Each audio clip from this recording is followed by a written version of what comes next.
Alright, welcome again, Military Guna TV. You know, as you all know, evening ball game. Can't see man them prepare themselves. A trouble later. I know some half score. Half score. But anyways, preview Arsenal versus Wolves.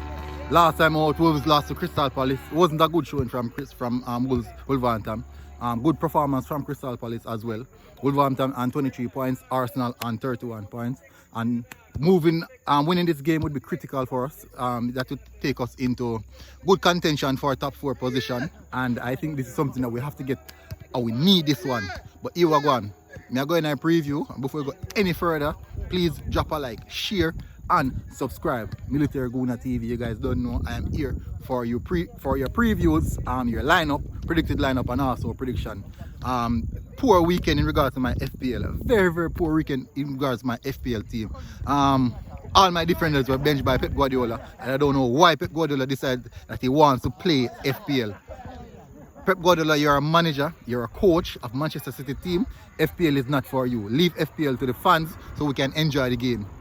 You benching all the defenders now. We have messed up quite a few of us. But anyways, let me go into the starting lineup. My predicted starting lineup, and I'm not sure if Aubameyang will be back as yet. Hopefully, Kieran Tierney will be okay. Also Saka, because they were absent because of precautionary measures. So let me get into the starting lineup.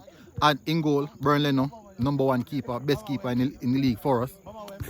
Best keeper in the league, basically.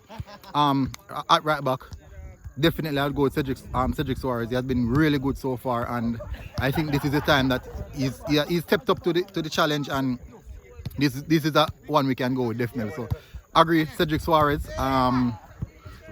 Centre back pairing, well, going again with Rob Holding and David Luiz. We have been good so far defensively. We cannot change that.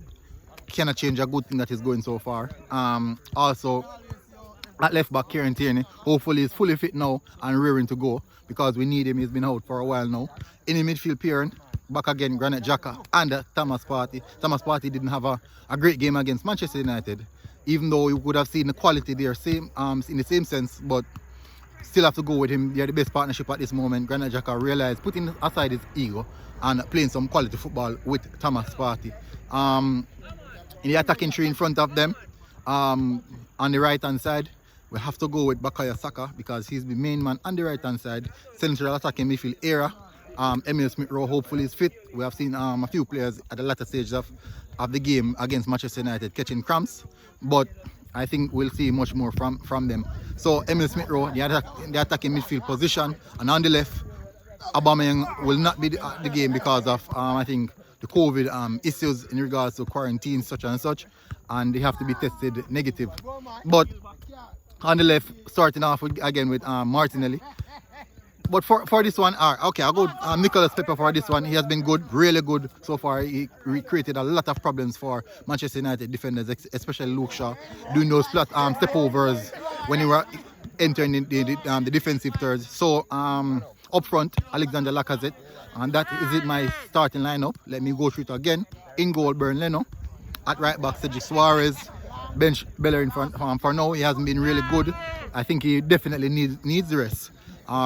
Centre back pairing, David Luiz and Rob Holding. They have been good so far. Why change a winning result? On the left back, Kieran Tierney coming in the team.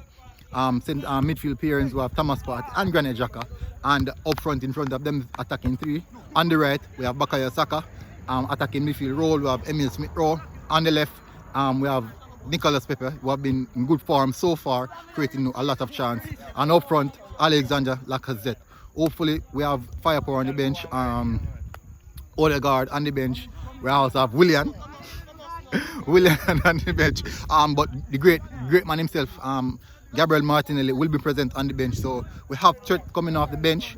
So that has been my preview. Scoreline, I'm going with a Arsenal 3, Wolverhampton 1. Hopefully they will sit back and soak up some pressure, and we know the likes of Pepe can create something. Also, Smith-Rowe and Saka can get in behind and cause problem for them. This is a low touch game for a player such as Alexander Lacazette, because definitely Wolves will be sitting a bit deep, and a player such as Lacazette, Saka and Emile Smith-Rowe would love small touches, interchanging and using off pocket of space is playing those games. I think that would be beneficial for us. So as I said, my prediction 3-1 to Arsenal.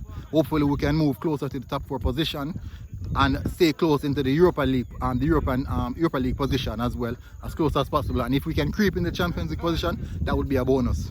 Military Guna TV, before you go, please drop a like, share and subscribe. I have a team here that I'm going to kill and maybe flag them, score a few goals. So this has been my review.